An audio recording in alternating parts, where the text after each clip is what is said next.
It took me 2 years to be diagnosed with endometriosis. I think the average to diagnosis in Australia is around 7 to 9 years, which is crazy. Women have just been dismissed and told they're hypochondriacs and full of anxiety and told that they're making things up for literally centuries. It's been alleged a surgeon in Melbourne performed unnecessary surgeries on people with endo, removing organs, removing ovaries, removing uteruses, but the pathology report coming back to actually say you don't have endo at all. Thankfully, for now over 10 years, I'd say I'm pain-free. Like, I'm good. I feel almost like a phony having an endo label next to me.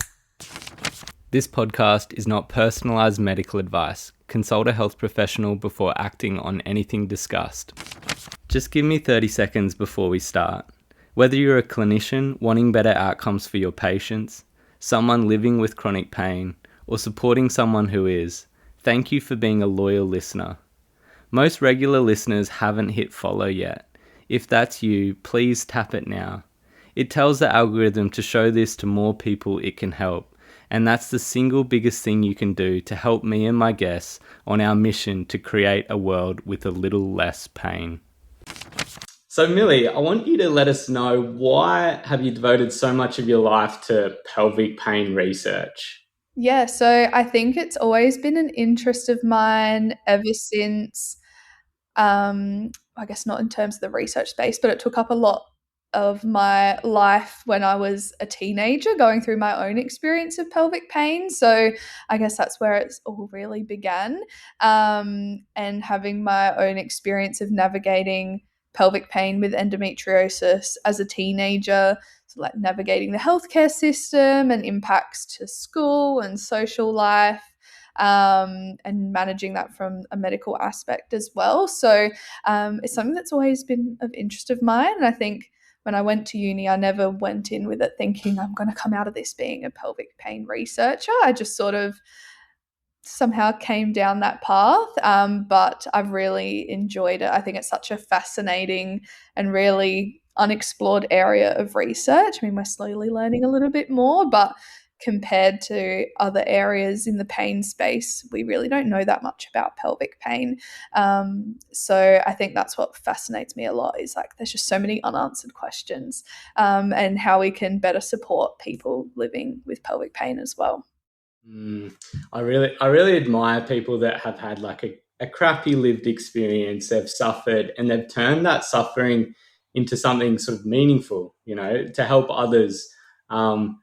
It can be, a struggle throughout that journey to get to that point. And I'd love to hear like some of your story around that, because many people listening will be able to relate to it. Yeah, Can so you share? yeah, absolutely. So I think I just had really bad period pain from literally my first period. And thankfully I had really good family support, especially with my mum, who was like, oh, this is not right. Like, I never got told that this is normal or part of being a woman. So I think that really helped push to getting some answers for my pain as well. So it took me 2 years to be diagnosed with endometriosis, which it seems like, oh my gosh, 2 years, that's such a long time.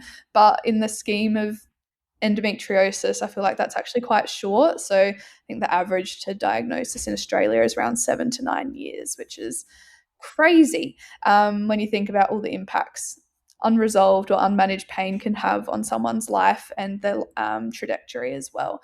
And so, yeah, I had really bad period pain and a bunch of other symptoms.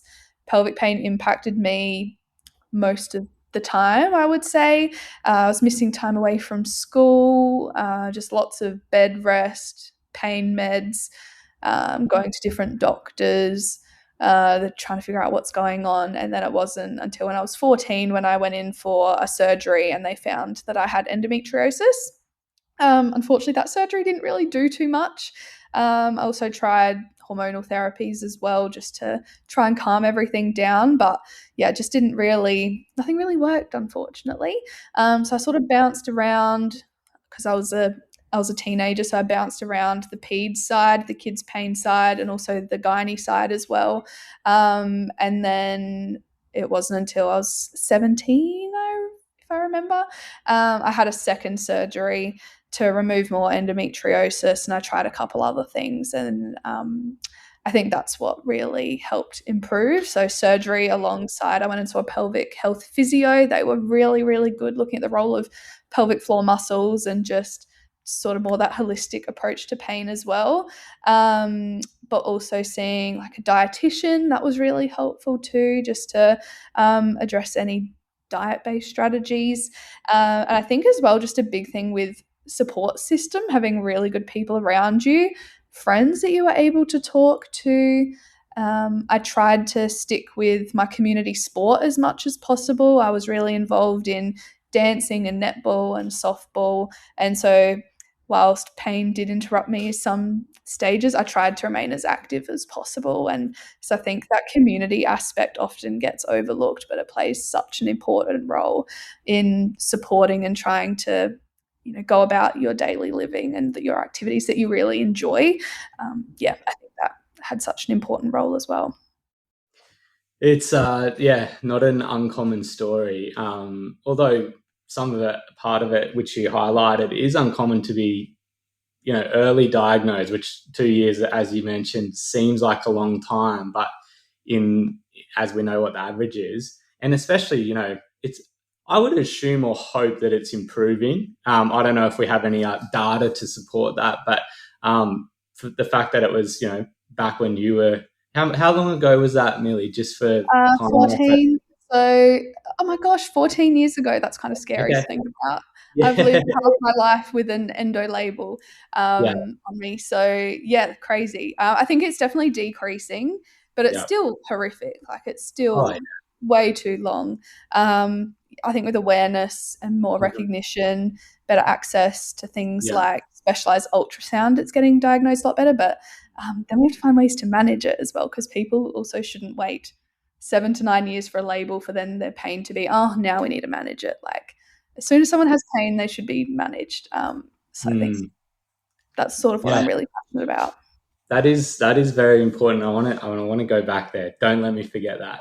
Um, but what role does advocacy have in it? Like your mum, go mum Mardon. Um, but what role does that have? Like for parents out there that have daughters, like how important and crucial is that to, first of all, just validate the pain for what it is, Yeah. and then second of all, to lead to some sort of interventions or treatment options. Oh, How so important? important. So important. Like, you're a kid, can't drive, you can't access the specialist, so you have to have someone in your corner advocating for yourself, and like you don't know what words to describe, especially when you're just sort of navigating being a teenager and all of those changes that come with that. So I think having that support system is literally vital. I don't know how I would have been able to do it without it, or how people do. Like, hats off to them.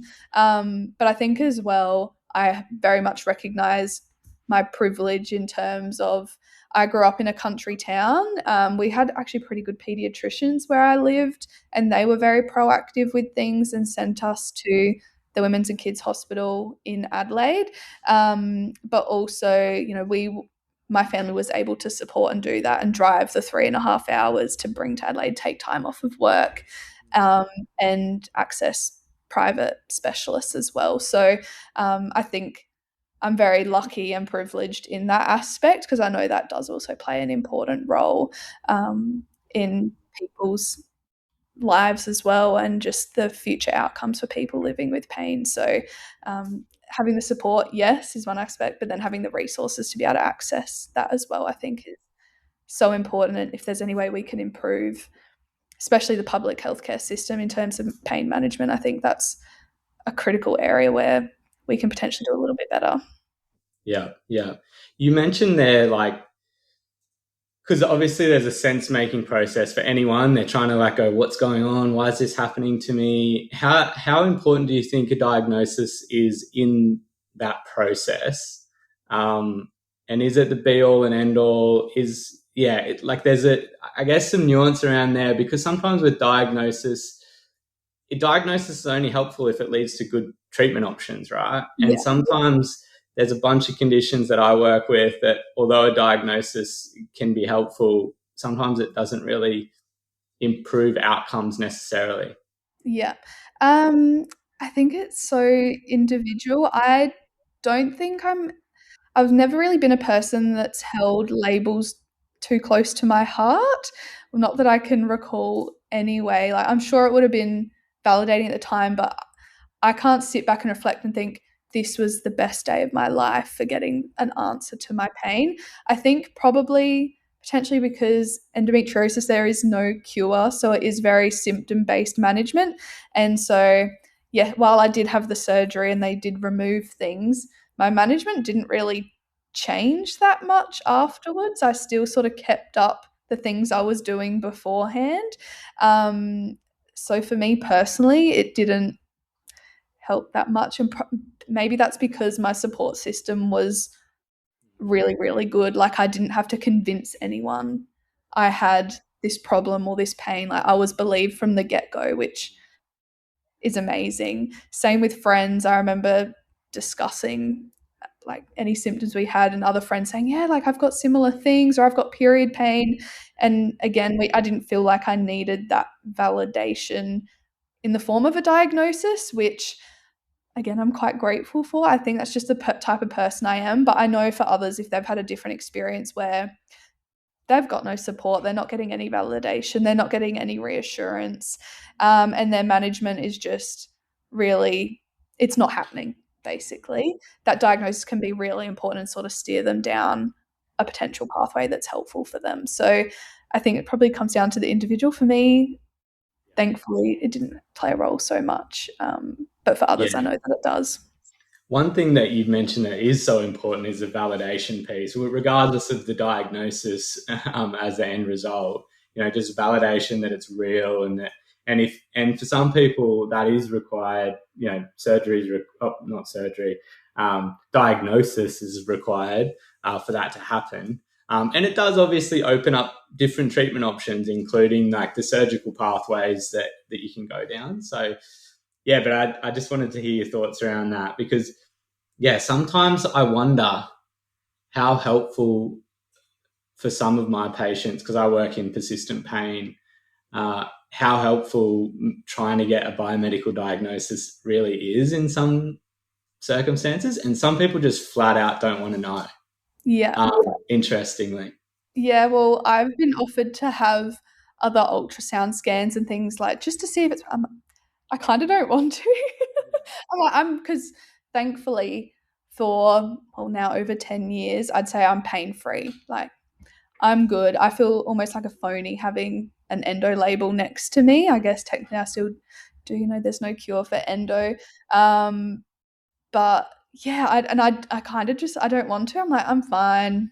At the moment, everything's okay. So later down the track, maybe if things flare up, that's something I'll go down.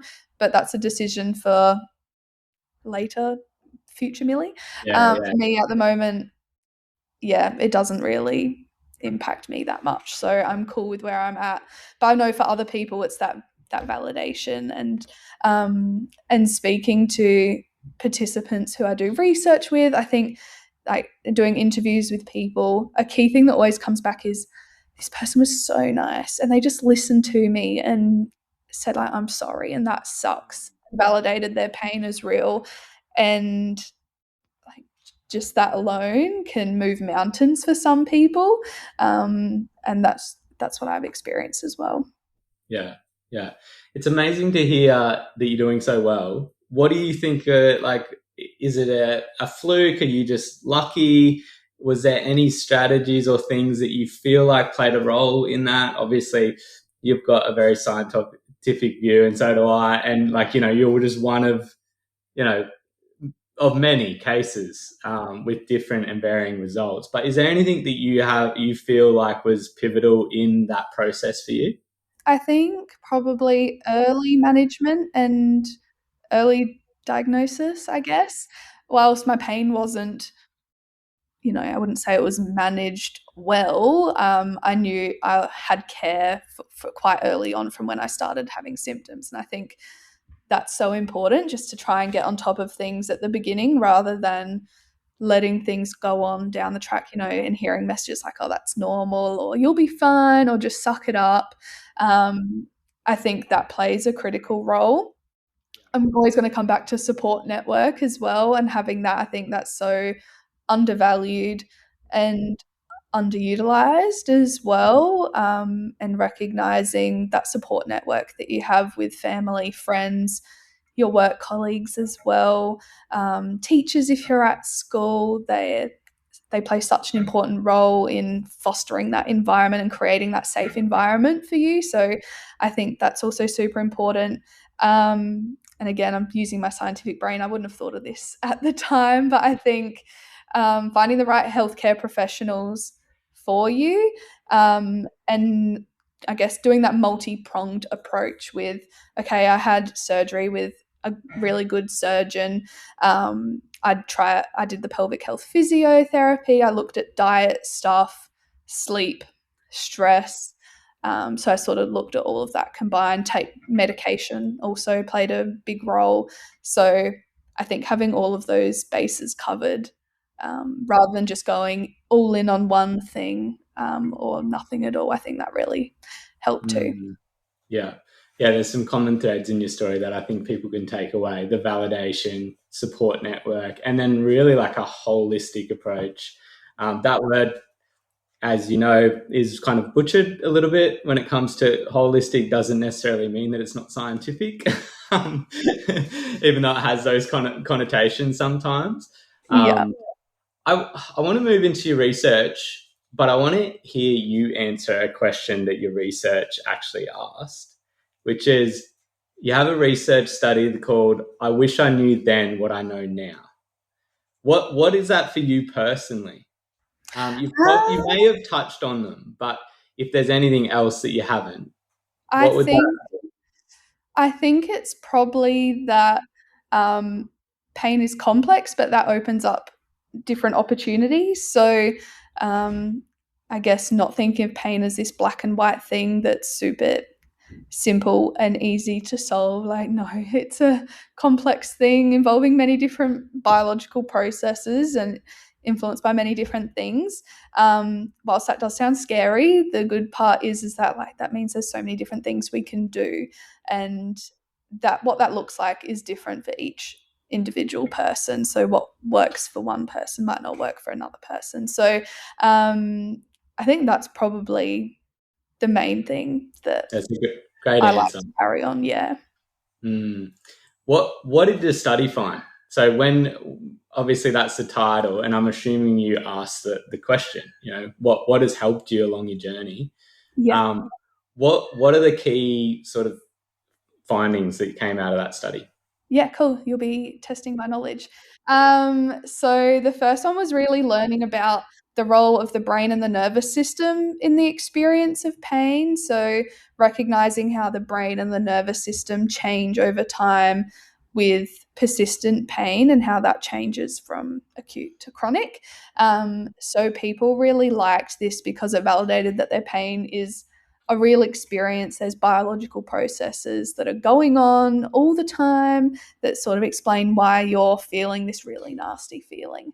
And that also gave people the opportunity to better communicate their pelvic pain as well, because talking about pain with periods or sex or going to the toilet are not sexy subjects, and people don't want to be talking over dinner about that. But being able to talk about, oh, well, the role of my brain and the nervous system, how things become more sensitized over time, was really helpful. So it provided that avenue to better communicate things and better relate as well to people, because everyone's got a brain and a nervous system. And then the second concept was learning about how tissue damage or tissue pathology doesn't always correlate to the amount of pain someone has. And that was specifically in the endometriosis context. We know that the amount of endo lesions that you have or where they are in the body doesn't amount to how much pelvic pain you might experience. Like, people can have not much endo at all, but have really, really bad pain. Some people have no pain at all and they've got endo lesions everywhere. And the reason they find that out is because they have trouble falling pregnant. So they get investigated for it. So recognizing that those two don't always add up. And that really provided reassurance to people that like every time they have a pelvic pain flare, it doesn't necessarily mean, oh my gosh, my endo's getting worse or things are getting worse. It's sometimes that just happens, and we need to learn to or figure out ways to manage those flares. Then the third concept was learning how, okay, well, if it's not all about the tissues and your body, what is it about? And it's about those psychological and social factors that can also influence pain. And by learning that pain can be influenced by many different things, helps people find better ways to manage it. So, sleep and stress, I feel like, are two things like, oh my gosh, they play such a big role. I don't know about you and your clinical experience, but poor sleep, mobile phones before bed, not helpful, and stress as well. That can be anything like being sick from a cold to, oh my gosh, I've got this work deadline or uni deadline and I'm not going to get it done and I need to cram for it. They're all different stresses on the body that can then potentially result in a pain flare. But actually learning about that, okay, well, now I can implement different strategies. I can improve my sleep. Could be diet, might have to reduce your coffee intake and you can't have 5 cups of coffee, but maybe let's reduce it to 2 and see how you go. Or it might be certain foods. So figuring that out, and again, individual for different people. And then the last concept that was important was learning that pain can change over time, slowly. It's not an overnight click your fingers and everyone's healed and we're all good. But sticking at those strategies and addressing those things that might have a role in someone's pain can actually change and improve things over time. And this isn't saying that everyone's going to be cured of their chronic pain. What change looks like will be different for different people. So it might be I can run around with my kids in the backyard for half an hour when I couldn't previously, or I can get back to doing my favorite sport or whatever activity, or just being able to work 5 days a week instead of 3, whatever it is for that person. But learning that pain can change over time was really empowering to sort of stick at it and know that things can improve. I've put you on the spot, but I only read this morning, so I think you've nailed it. I think you've got Thank all goodness. 4. No, I can't think of one that you've missed because although you've done all the research on it, it's hard to recall on the spot. So well done. You probably saw me grinning from ear to ear when you talked about sleep and stress. I believe so much in that I actually built a tool called Pain Coach, which in a nutshell, it tries to find lifestyle targets for the treatment of persistent pain. Yeah. So it looks at things like sleep, exercise, social connection, psychological well-being, and nutrition, which are pretty much, you've touched on all of them. Mhm. Can you sell my product for me? No. Can no, but like, why are those things so important? Like, I think there is a bit of disconnect, and what role do they play? So you mentioned there's like sort of this mind body component. There's this nervous system involved, and also there's no doubt structures involved, right? And so these things combine to produce pain. Where does lifestyle fit into those kind of factors? I think it's everything, really. Like, they impact literally everything, and that's what pain is and involves. Yeah, I think they're sort of that all encompassing. Like, sleep is how your body heals and recovers.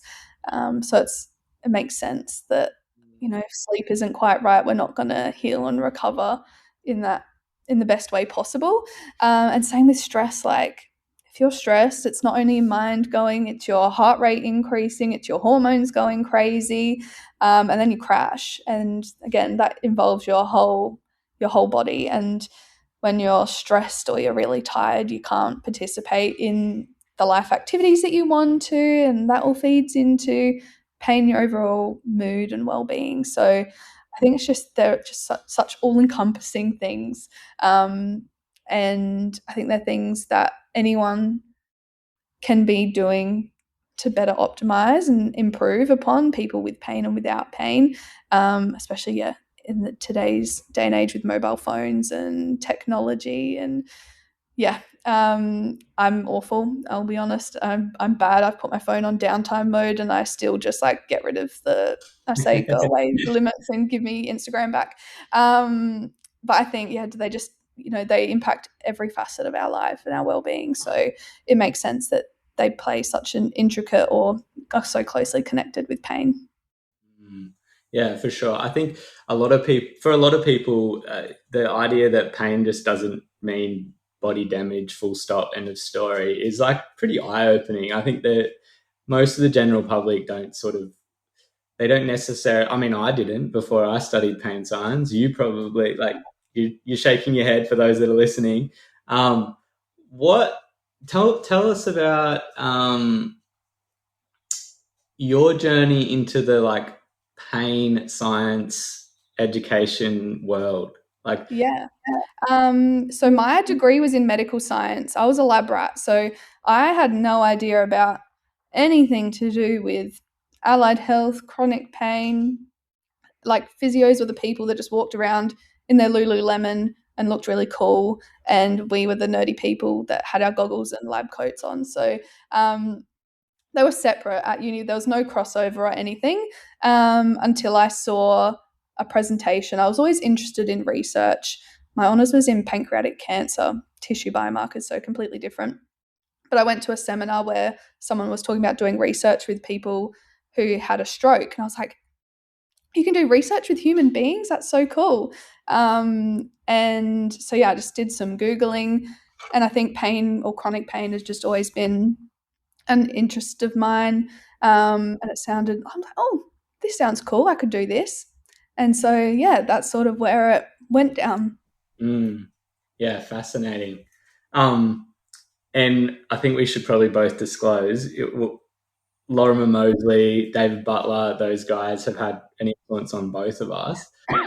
And the way that, for you do research, but for me, clinically and how I practice.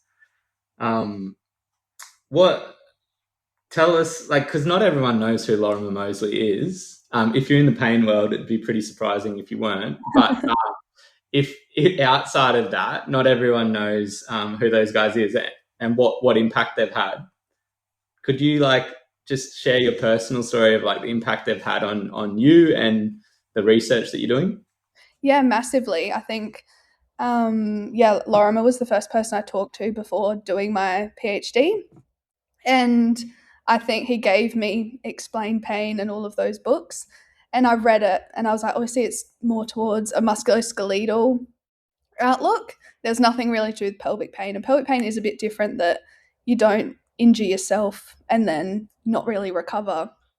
And there are different nuances with the whole social aspect of pelvic pain. And so I read it and I was like, all of this makes so much sense. But excuse me. You'll have to edit that. We can edit it, or you can be like a real human, and this is not AI. You can. Oh my god, you can tell it's the end of the day. Either way. So I read Explain Pain, and I was thinking, all of this makes so much sense. But I was thinking back to me as like a 14-year-old, 16-year-old with pelvic pain. I wouldn't be able to understand this in terms of the pelvic pain lens or being able to apply that to my situation. So I think that's where it really came from. Yes, this is such important information that needs to be, I guess, tailored and changed to suit the narrative of pelvic pain. So that's sort of where it stemmed from, because I was like me, I had a biology background. I could understand and sort of connect the dots myself, but 16-year-old Millie would never have been able to do that or recognize that. And if education isn't really tailored to your experiences and circumstances, it's going to mean nothing. You're just going to, that's useless, doesn't apply to me. So being able to then tailor that to the experiences of people with pelvic pain, I think that's where the buy-in, but also, that's where it makes a real difference as well. Yeah.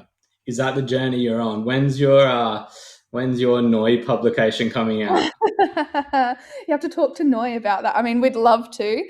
And we've chatted and we keep hearing, we want an Explain Pain for pelvic pain. So hopefully that's in the pipeline somewhere. Yeah. Awesome. You're very coy about it. Maybe It's not on the cards because if it's not, we can rally. We'll try to make it happen. True. You should just drum up some public attention. I mean, then Yeah, they can't say no, right? that's right. That's right. Let's shift gears because I want to go back to the body and the structure. So, like, what is endometriosis? Like, tell us. Like, for those that are going, like, we hear a lot about it, but it'd be good for everyone to know kind of what it is and what's happening, just Yes. on a like very basic level. Yeah, so endometriosis is where tissue that's similar but not exactly the same as the lining of the uterus grows elsewhere outside the body, normally in the pelvic cavity. So could be around the fallopian tubes or in the pouch of Douglas. Yes, we have a pouch. Does that mean we're kangaroos? Who knows? It can also grow around the bladder, bowel, in rare, I mean, it's not common, but it's not uncommon. It can grow elsewhere. So there's been cases of endo around the heart and on the diaphragm. It's a wild thing. And so basically, the endometriosis lesions grow. We don't know how they get there. There's some theories, but none of them fully explain what's going on. But what happens is with every period, it sheds like the lining like normal. So you get bleeding, inflammation, sensitizes nerves, ramps up the pain experience. So there's a lot of inflammation. Estrogen also makes its own estrogen, which can help with sensitization and just creating that pro or like that really inflamed environment. And yeah, it's not nice. It can impact the function of organs. Obviously, it can impact people's fertility. So it's not very pleasant when you couple that with chronic pelvic pain and other Mm, pain as well. Like lots of people get pelvic floor muscle pain or pain going down their legs, their back. It's really not very nice. mm. I actually have like a client of mine that she has she has endometriosis. She found out because she was trying to fall pregnant, but she also has had leg symptoms for like 10 years. And she has some conflicting diagnoses that could all contribute to that leg symptom. And it's a challenge for me to sort of like navigate that as a clinician as to like, well, is it the endo that's causing it? Is it the hip pathology that's causing it? What's contributing to these symptoms? And I kind of currently we're treating it like as if it is the hip, but in the back of my mind, I'm always thinking, well, it could actually be related to the endo. Yeah. She's actually scheduled for surgery, so that will also maybe influence my understanding of which one is contributing. Yeah. Uh, that's a bit of a tangent, but all to say, like the complexities of it, even clinically, when you're trying to navigate that, and then imagine that as a patient trying to navigate that. So it's tricky, and it does really suck. What is the prevalence of endometriosis roughly? Yeah, so current stats is around 1 in 7 women or people assigned female at birth. So it's very common. And I think as awareness continues to drive up, we'll probably see that number Mm, decrease but increase in prevalence. Um, because so many people have gone undiagnosed for so long, um, and their pain's been ignored and no one's really looked into it. So I wouldn't be surprised if the true number of people with endo that does increase. But with chronic pelvic pain or persistent pelvic pain, I think it's around 1 in 5 will experience that. Women will experience that in their lifetime. So that also includes things like bladder pain, bowel pain, period hmm pain where there isn't really an identifiable cause like endo, and other Yeah. different types of pelvic pain. So yeah, it's it's everywhere, but because it's seen as so embarrassing and taboo and or like part of being a woman, lots of people just don't really talk hmm about it or don't manage it, which is really really sad. And yeah, we don't want that to be happening. So that's a huge prevalence. Therefore, there must be lots of money being poured into research, Millie, surely. You would think, but not really. Compared to other conditions that have similar prevalence, the funding is small, or they're very small pots of funding, so we can't make big changes with very small amounts of funding. So, I mean, it's definitely improved over time since I started my PhD. We've seen increased calls, which is always exciting, and the government's investing with chronic pelvic pain and endometriosis clinics. But I think the next step really is we need to evaluate them. Like, are they actually working? Can people get into them? At the moment, I don't think, not that my knowledge, there's any plans for evaluating these kinds of things. So, making sure that we're doing that, obviously, that requires money. And yeah, so I think there's always room for improvement, but I know chronic pain in general is not Hmm. funded Yeah. amazingly when you compare things like cancer or heart disease, dementia, all of those sorts of Hmm. things. So, Yeah. oh yeah, always always room for improvement in the women's health pelvic Hmm. space. For sure. And I think that probably the elephant in the room is that sometimes it's funded, things are funded because of, well, prevalence is one of them, hopefully, but also just because of like industry Yeah, ties and those kind of things. It gets a bit murky sometimes. yeah, Without being a full-on conspiracy theorist, you know. But like it, sometimes the things that get funding is because, like, well, you know, someone can make money, a good yeah. money out of a certain thing, and so therefore that funding pot increases because it's privately funded, and yeah, I'm sure you know about all that sort of bureaucracy. But do you have any thoughts on that? Yeah, it's so hard because you see the ethical side of things, and obviously, you know, if you're an ethical researcher, you'll handle that appropriately with the funding not really having a role in the research study itself and how it's conducted and what the outcomes are. But obviously, it does steer the direction to be like, okay, well, we're going to focus on this particular aspect because it could make some money. Um, but then if we don't have that, then we would have not much at all. So it's like, I'm sort of in two camps of, yeah, you can see some motives for funding particular research might not be in the best of places. And it's always nice if there's other options and it does help people. Um, but if it comes from solely that background of, I just want to make a quick buck on people, yeah, that's obviously not pleasant. But then I'm also like, oh, if we don't have, sometimes these are the only funding avenues we have. And if that's a way to drum up interest from government, and, you know, like, yeah, bigger grant bodies, then potentially that's a step we have to go down. So yeah, For it's sure. it's tricky. It's very Yeah. tricky.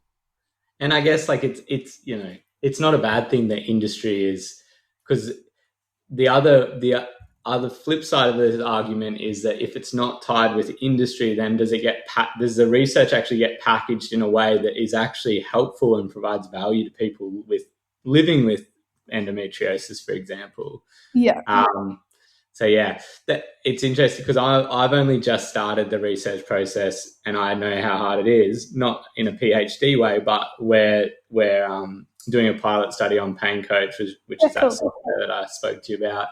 Um, we are not funding it, for the record, and it just happens that the researcher, Mark Overton down in University of Technology Sydney, is like sort of in that area of research, and so it was kind of a win-win situation. But yeah, I think that there needs to be a collaboration between industry and research, and like just research and just disseminating it to the general public. But also, you need to be mindful of some of the pitfalls, obviously, Yeah, of that.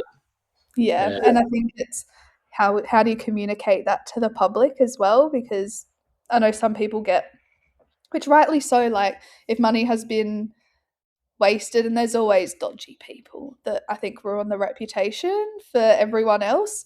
Um, but how do you communicate that to the public and managing conflicts of interest and disclosures and all of that sort of stuff? But that's, oh, that's like a We're, whole we're other pulling tangent. teeth.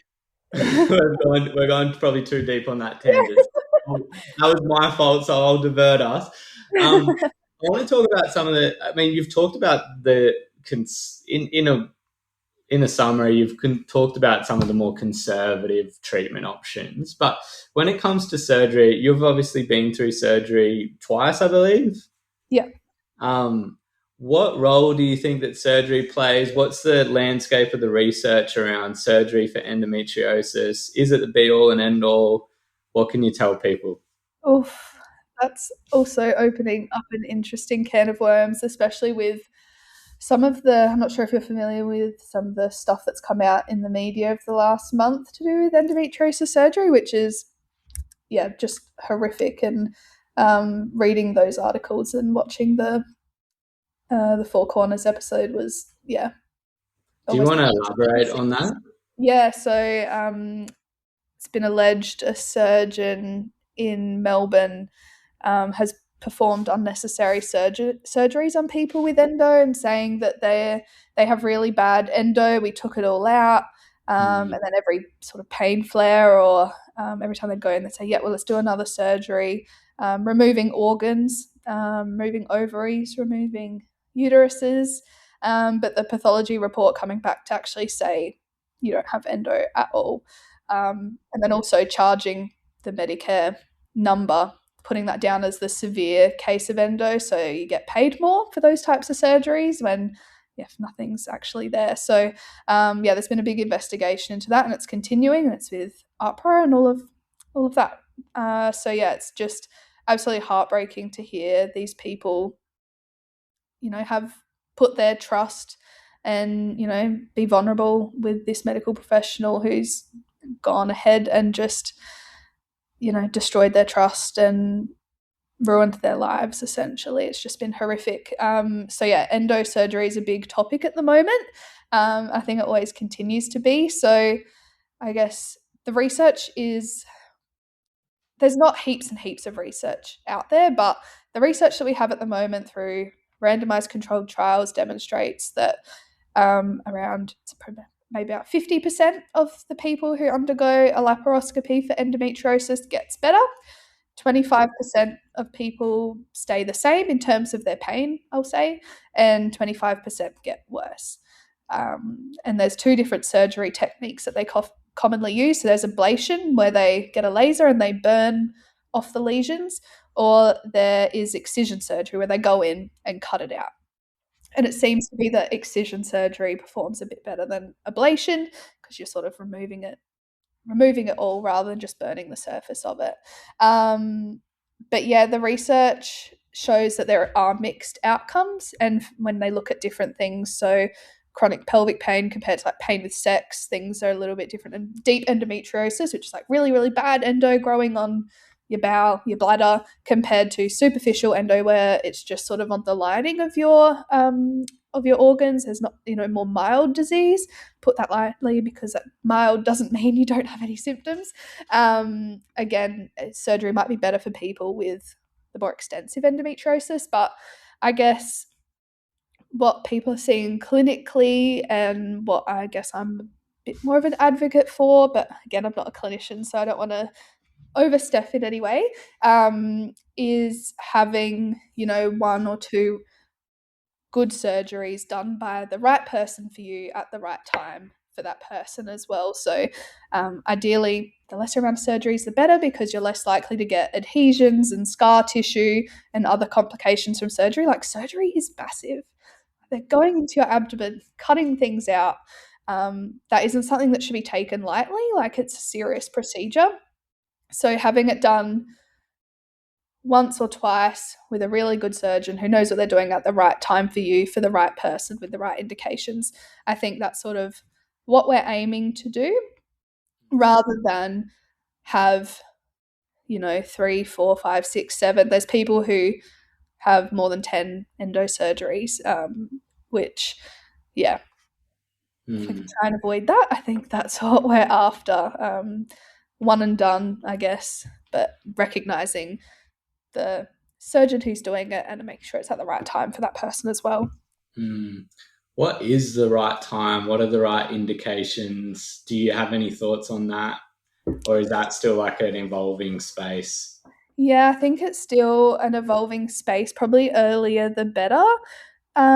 It seems like just getting on top of things a little bit earlier rather than letting things go on for potentially decades unresolved. But I think it also depends on the person, what stage of life they're at as well. Like some people are happy just to manage things with medication or other strategies and they're going along okay. Maybe they had a diagnosis through ultrasound and they're like, you know what, surgery's not really for me, and that's okay.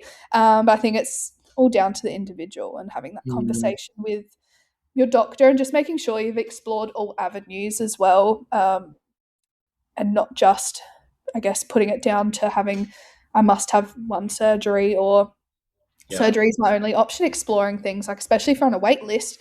I think that's why it's so important to educate people about how pain works. And there's lots of other things we can do because I know some people, not of a fault of their own, oh, it's what they're told by their doctors, like you'll have to have surgery and that's all you can do, and you're very limited to that. But hopefully, through education, we can sort of open that up a little bit more and people can be working on other things. And if they're going to have surgery, put their body in, in I guess the prime condition to have better outcomes post surgery too. So through some exercise, and other lifestyle factors too. Mm. Well, I guess you're probably speaking to the outcomes for pain. What about outcomes with surgery for fertility reasons? Oh, I feel like that's probably tapping beyond my expertise a little Fair bit. enough. I'm Good not answer. really Let's a move on. fertility guru, so I'm more than happy to say I am not across all of that information. Um, but obviously, if endometriosis is impacting like your ovaries and your fallopian tubes and the functioning of the organs, then I think surgery is often indicated. But again, talk to your doctor because they'll know a lot more than me. Great answer. I love that, and I can't add anything, so we'll move right along. Um, yeah, I feel like um, that alleged case. You got to kind of say alleged, although there seems to be some evidence Keep mounting. ourselves safe. Yeah, is super sad, and sadly, it's probably not just endometriosis surgery. There's all sorts of different surgeries, and it's really sad that a bad what is it? A bad egg spoils the bunch. Yeah, Like, the whole it's the whole not net. egg. It's definitely not egg.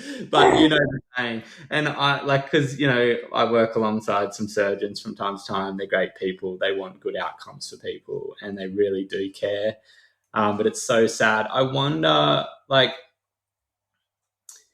the obviously this was kind of something that was kind of taboo, forgotten, and it's becoming more, thankfully, more out in the open. People understand it, and people are being validated and not just dismissed with different symptoms that could be related to pelvic pain or endometriosis, which is great. But has the like obviously the most validating thing sometimes can be surgery, right? Yep.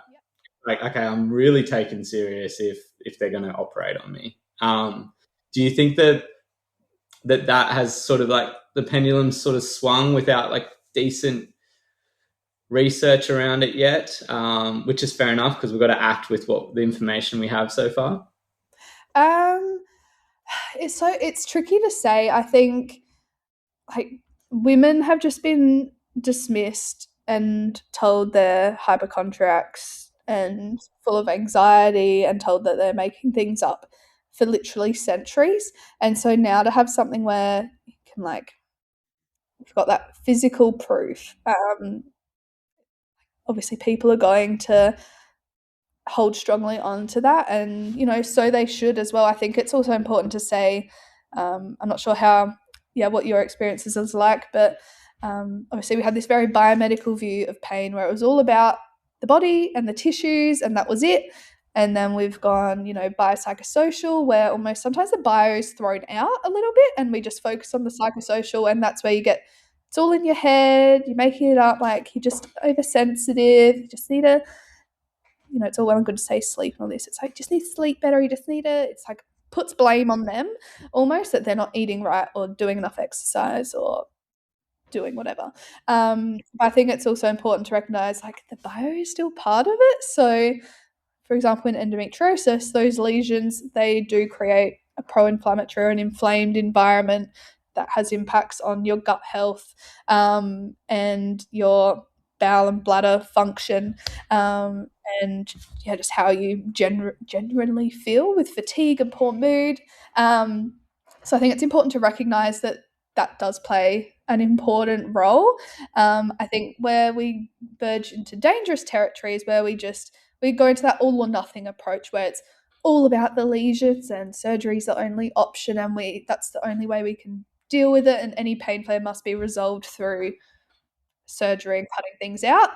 But then it's also as equally dangerous as just to disregard it altogether and just say, nah, it's not important. Like, focus on your mental health or focus on whatever other psychosocial contributor you want to add to that. So I think it's really taking that holistic view. And I think that's where, in my experience, I was so lucky where I had a really good surgeon. I dealt with that aspect of it. I dealt with the pelvic floor aspect of it. I dealt with the social aspect and the exercise by trying to participate in what I enjoy and kept going with my schooling and that sort of stuff. Um, so yeah, I think it's hard. You do see some people that are very like pro surgery and that's the only way to go. It's probably, I don't know, in my opinion, that might not be the best way to go about it rather than taking that back to that holistic point of view where bringing it all together dependent on the person if they need surgery and it's right for them, Yeah. plus or minus whatever else is going on in their life or could potentially benefit them as well.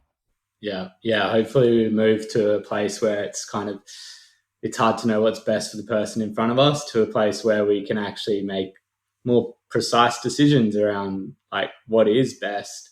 But it is super sad to see that someone allegedly is doing unnecessary surgery for it. Like it's a real shame given that trust has probably been building again Yeah. for women that are suffering, and then to see that just sort of torn down in a way is And crappy. it's not just impacting those people. I think it's that community level of distress. Like, I think that's probably something that has gone unrecognized is that that community level of distress that can come about with one person's actions. So Yeah, I just hope from this that changes are made and things can be improved upon and for better sure. regulation as well. Yeah. That's Yeah, my I think it'll be a catalyst for change because there's a lot of conversation around it. So if yeah. there's some positive that come out of it, potentially that's it. What tell us about some of the research you're currently doing, or well, yeah, let's start with there. What are you currently looking at? Yeah, so an area of interest of mine is, I guess, it's very driven by my own experiences, is the young adults or like teenagers and the young people with pelvic pain, because I think early education, getting early management can put them on the right path and not waiting well into adulthood to address things. So I've been really interested in developing educational resources for young people. So, co designed a social media campaign that will hopefully launch soon that will. It'll be an Instagram account that will provide evidence based information on pain science to do with pelvic pain, but also some more practical stuff as well. So, and that's been developed with young people. So, they gave their opinions on what it all should be.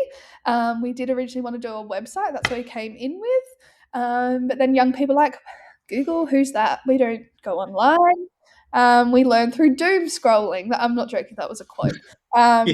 So we've pivoted to social media, trying to get them where they're at. So that'll be really cool. So we'll look to evaluate that and see, how much reach and engagement that social Mm-hmm. media campaign has. What else are we doing. What will the Instagram, is it called? Do you go handle? Yeah, it's pelvic Instagram. pain matters. There's an underscore in there somewhere.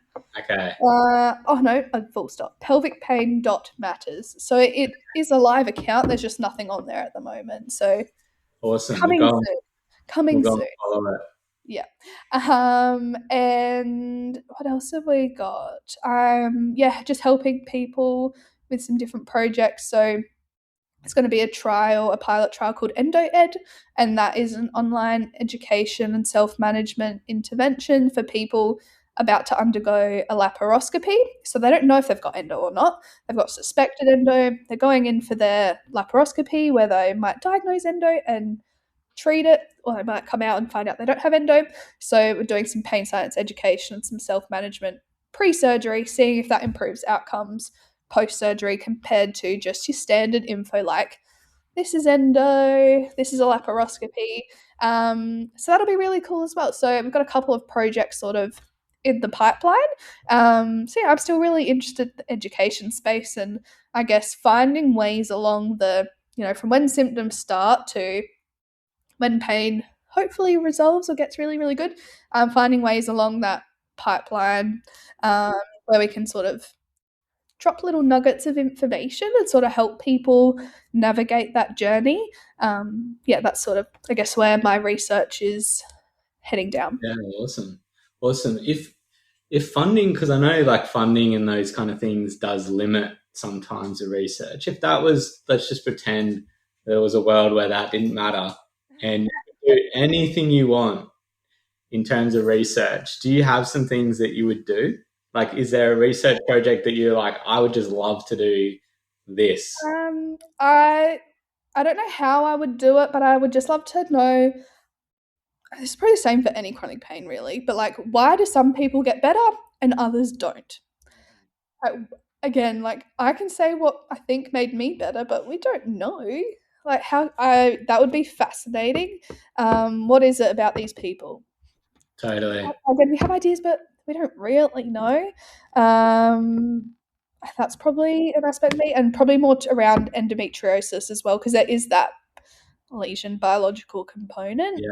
I know Yeah. there's other people trying to phenotype and see if there's different types of endo, so you can really delve into that personalized medicine stuff. A bit beyond my expertise, I'll leave that to the fancy lab people. Yeah, I'm just like, why do some people get better and others don't? Mm, I yeah. don't know. Don't Yeah, know. for sure. Do you have any thoughts? I actually saw on your Instagram account I clicked on it and it disappeared. It was gut health and endo. Oh, yes. Um, I would be. I mean, I'm interested in gut health more broadly for chronic pain because I think especially in the fibromyalgia space, there's like growing evidence there. Um, what was that like? Was that something you were about to embark on, or? It was going to be a student's, but unfortunately, it just didn't turn out. The project unfortunately didn't take off, which is a shame. But that happens in research, Desmond. You see all these successes of papers being published, and just as many successes, there's that many failures. So, yeah, it was going to be looking at the role or like gastrointestinal symptoms. I think they're going to collect some menstrual blood samples as well and look at that microbiome as well. Yeah, So, but yeah, I know gut health is definitely it's sort of becoming a booming space yeah, in endo. I think probably more recognition in terms of um, yeah, getting better recognition that gut symptoms are related to endo because yeah, one of my students did a survey and I think was it 97% of people in this survey reported having a gastrointestinal symptom and like they have endo as well. So yeah, it's really, really, really prevalent, but often overlooked. I think who just like don't care, but it has such an impact on people's life when you consider bloating and yeah, yeah. it's nasty. So yeah, it's definitely an area of looking into more, Mm, and also just recognizing those symptoms as part of it too. yeah, yeah. And there's likely probably many reasons why gut symptoms are involved, including like that sensitivity that we're talking about in surrounding areas. But um, I'm interested because hopefully it would open up new treatment modalities for people with endometriosis. If they found that, maybe diet can influence the gut microbiome, and then via that endometriosis, or, those things would be cool. I love it when research is practical, and because I'm a clinician, and your research, Millie, is super practical. And yeah, thank you for all the work you do. It's not easy. You guys don't get paid well enough, considering the value that you add to society. So yeah, I really appreciate the work that you do. Lastly, I want you to give some parting words to someone that has pelvic pain, potentially diagnosed endometriosis or other pelvic pain. What would your advice be for them? I think I was going to say don't give up, but I feel like that's condescending and we don't want that. That's like not good. I think find your people, whether like your medical professionals as well. I know it's a lot of mental load navigating a chronic condition and a pain condition as well, and that impacts your thinking and your cognition. But if it requires shopping around for your doctor, if you can do it, find your people who will support you and uplift you, and same with your friends.